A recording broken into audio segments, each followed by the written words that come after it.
Now let's talk with Eboo Patel and Paul Raushenbush. Eboo and Paul, so great to have you both here. Two movers and shakers in the religion world in America. So let's have a great conversation together. And I think, Eboo, you had something you wanted to start off with asking us here. So Paul and I have been friends for about a decade. And one of the things that has always struck me about Paul is the number of lives you've led. You've been a music journalist, you've been a chaplain at Princeton, you founded the Huffington Post religion blog, and you're now the full-time editor of that. And that's only half of the number of lives you've led. You're also a pastor. And I'm wondering, what have you brought, in essence, to each of those vocations that you've done? Well, you know, my role to becoming a pastor was really through beginning to understand my own vulnerability. I came out of college and started a record company in Spain and was a music producer and had an amazing time, but then began to actually find myself more and more addicted to drugs, getting into a very rock and roll lifestyle. And so what happened is for the first time in my life, I began to actually feel vulnerable. I was raised in the church, but I had been a little bit, and I had actually studied religion in college, but it had been about religion, not for me exactly. And then all of a sudden, there's a great story. I had to go into a halfway house. I mean, it was, very serious. And this lady used to put my shoes under my bed. And I was like, Marilyn, why are you putting my shoes under my bed? And she was like, because I want you on your knees. And I began to pray, and that was the journey. And so for me, being a pastor in any work is all about understanding people's brokenness, people's need. And because I've been there, like I come from a position of really understanding that to judge is really a mistake, because scratch the surface and everybody's hurting. And so whether I'm working at Huffington Post, working at Princeton, where everybody's supposed to be perfect, but underneath everybody's struggling, out in the internet where people are seeking for truth, and there's a lot of anger and there's a lot of frustration and curiosity, and trying to be compassionate and generous to people is really where the pastoral effort comes from. Sounds like kind of the head to heart conversion for you that really happened in that moment, and you've threaded through everything that you're doing now, Paul. And Eboo and I both know that you have a little bit of inspiration in your background. There's a certain gentleman, a great-grandfather of yours, that's pretty inspiring to the religion world of America. Let's talk about Walter Raushenbush just a little bit, how he impacted your life and some of your academic work, perhaps, to start.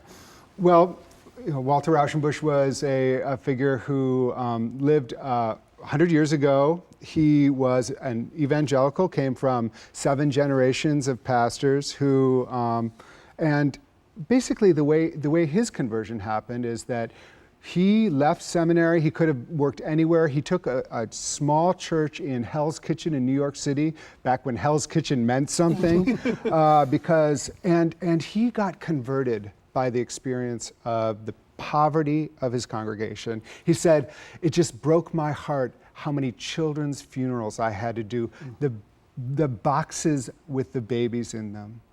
And that was his moment where he realized the gospel has to say something to these babies, if it's to say something at all. So he went back to the Bible and realized that it was both about personal spiritual redemption, but also about social redemption. So throughout my life, I've been, kind of also going back and forth between these two very important elements of what it means to be spiritual, what it means to be a religious person, which is about, it has to say something to your individual heart, but it also has to do something for the world around us. And so that's been a big part of my journey, is Walter Raushenbush's inspiration. I don't claim to live up to his standard, but certainly bringing that message of wholeness. Eboo, you and Paul both have experiences on college campuses, and we should spend a little time talking about that, your work at Princeton and how that connects with the work of IFYC, I guess. So do you want to kick us off in a direction there? Actually, Paul and I had a great conversation about 10 years ago when you were just applying for the job at Princeton.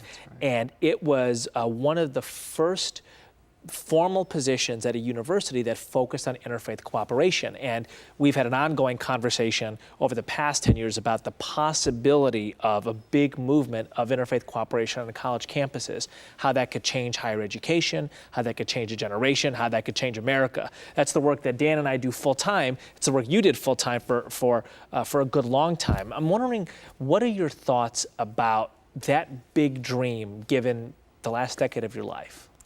Well, what was interesting to me at Princeton was you have this idea of, okay, interfaith cooperation, so we're basically a lot of people who don't really have any convictions talking about their... What do you mean, just intellectually approaching things? Yeah, you know, Okay. or, you know, they're kind of, oh, well, you know, we'll all just get around, walk and sing Kumbaya, and we'll have, you know, some cookies. Right. What was interesting is at Princeton was the people who showed up for interfaith dialogue and engagement were people who took religion seriously. So you had Orthodox Jews, evangelical Christians, very, very intense religious conversations. But everybody realized, and also, you know, we had you know, Buddhists and more liberal Christians. Everybody took religion really seriously and realized that religion mattered. And to be an educated person, and I would say this to all the incoming freshmen, to be an educated person in the 21st century, you have to know what you believe, but you also have to know what your roommate believes. Right. You have to be able to speak about it intelligently. Otherwise, don't pretend you're going to be a leader of the 21st century, because you won't be able to be. And so that I was putting it in those terms, like basically connecting it with the wider educational mission of the university. So what about the action piece, though? Because Eboo talks about this all the time. Dialogue is great, fantastic. You get those passionate people together in a room to talk about these things. What are they doing together to make a difference on college campuses? Paul is a leading expert in that, because I think he ran the days of interfaith service as much or more than any other college professional in America. I was like, Eboo tells me to have an interfaith day of service. No, but it was, you know, it was one of those things that was really great, and it leveled the playing field, because we would have, you know, we could get, you know, 60, 70 kids, but you know, you could have 7 Hindus there along with 20, you know, so all of a sudden everybody was meeting each other and they would be working on a project together. I remember the very first one I did. I was like kind of walking around looking at who was working with, and we were helping with a kind of a, you know, Head Start like program, and organizing them. And in the corner was this Muslim woman, veiled, and this Orthodox Jew, and they were kind of working on something, and I knew they had never run into each other before. And they were together for 2 hours talking, organizing a bookshelf. And at the end of it, you could just see they were really, something had changed. And that's the opportunity. You know, I actually think it's not pragmatic solely. It's also a transcendent reality that when you are in doing something that's for other people, it changes somehow the way you're willing to interact, who you're with. So, Paul, one of the things that strikes me is that we have this image of the pastor as somebody who is in person, right? And when you were at Princeton, and probably when you were at Riverside Church, people would make appointments with you, and they would come and they would tell you about their journey, they would ask you questions, they would share with you, in your words, their brokenness. You spend 90% of your time now in front of a television, in front of a computer screen. But as you were saying in the earlier part of our conversation, you still imagine how spirituality and religion can address people's vulnerability and brokenness. How is that different, being the editor of an online blog, than it was being an in-person pastor? It's completely different, and yet the goal is the same. I can't follow up with people. I can't hold someone's hand. But what we can do is we can provide resources for people who are looking for information, for someone who might have gone through what they went through.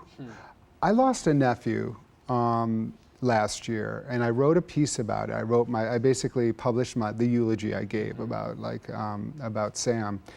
And the responses I got about, I lost this person in my life, I lost that person, and the way, you know, even in these small ways we're able to be together, sense that we're not alone, is very important. So on the very personal level, you can find resources of people who have gone through what you might have gone through. And on a bigger level, what I always try to do on Huffington Post Religion, if you go to the site, you will see a Hindu article next to a Jewish article, next to a Muslim article, next to a Catholic article, and you will see a snapshot of what the world is and what America is, what Chicago is. And the idea there is to say, this is who we are. We can be next to each other and we can have authentic individual experiences.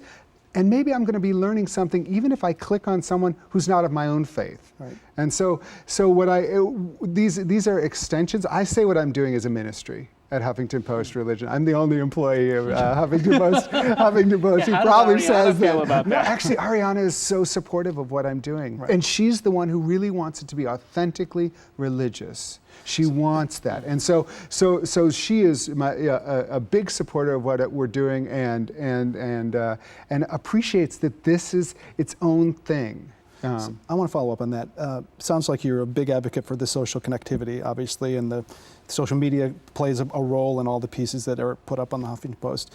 Tell us a little bit more. What are you really trying to accomplish with this blog that differentiates it from other religion blogs out there? Okay. What I think many other places where you'll read about religion is exactly that. You're going to read about religion. Okay. What I do is I look for the most productive, most important and profound religious voices, and I let them speak for themselves.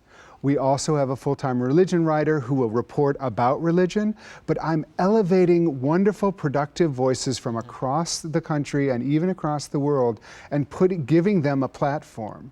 A lot of places, again, report about religion, and what I really want, I want this location to be religion. I want it to be a place where authentic religion comes through the page. So Paul, you used the word productive, right? And so much of the conversation about religion in the United States and around the world is not only not productive, it's actively destructive, right? There's the discourse of religion poisons everything. There's the discourse of religious communities are fated to fight. There's the discourse of the Muslims are coming to get you. Tell us what you mean by productive. Well, I have a few ground rules that basically, you can't tear down another person's religion on Huffington Post. Okay. You can talk about your own religion and you can talk about what you wish for, but I can't have a Muslim saying, oh, all of the Hindus are this and blah, blah, blah. I don't want that. I really want to I want people to talk about their own tradition and talk about the best of it. That's the reason I say, I even write back, I say, I understand where you're coming. Why don't you write about what's wonderful about Hinduism, what's wonderful about Islam, what's wonderful about Judaism. Be positive about your own tradition and don't always focus it against someone else. And so, and on the question of, this kind of religion is always evil kind of thing. There's a place for a critique of religion. But on the religion section, I actually don't have, the kind of crazy anti-religion atheist, because just like the green section doesn't have anti-environmental, the women's section doesn't have misogynists. Right. On the Huffington Post specifically, you're saying. We have all these different sections. Yes. And I'm saying on the religion section, I have secular humanists. I have people who are willing to have a conversation about what's good about their own tradition. But it's not, I do steer away from, kind of what is it, burning the whole field kind of attitudes where all of this is wrong. I mean, okay, so that means Gandhi, Martin Luther King Jr., you're just throwing out everybody. I mean, I don't think that that's the kind of conversation I want. People can do whatever they want by commenting and things like that. There's a lot of interactivity on the web, and we support that. So we had a couple minutes left. I want to bend both your guys' ear on what should we be looking for right now. You're both on the front lines, reading the headlines every day. What's going on? What is the most important issue of the day in religion? Eboo first, what do you think? So, I say this with some frequency, but I believe it with my whole heart, which is I think that part of the 21st century is going to be about whether religion becomes a bomb of destruction, a barrier of division, or a bridge of cooperation. And I think that if religion is going to be a bridge of cooperation, we're going to need to have a generation of bridge builders. And a huge part of building bridges between different religions is how we talk about our own religions, other people's religions, and the relationships between them, which is one of the reasons that I read the Huffington Post Religion literally every day. Because as Paul says, it articulates an aspiration about how a religiously diverse world ought to engage with each other, which is authentically, respectfully, and with love. Cool. About 45 seconds left, Paul. What would you add to that? I would echo all of that. That's a big concern of mine. I think the other interesting thing that's happening is I think young people are trying to find out what is authentic about faith. How do we live in this world and have this faith that guides us in a way that empowers our imagination, creativity to live in a different way?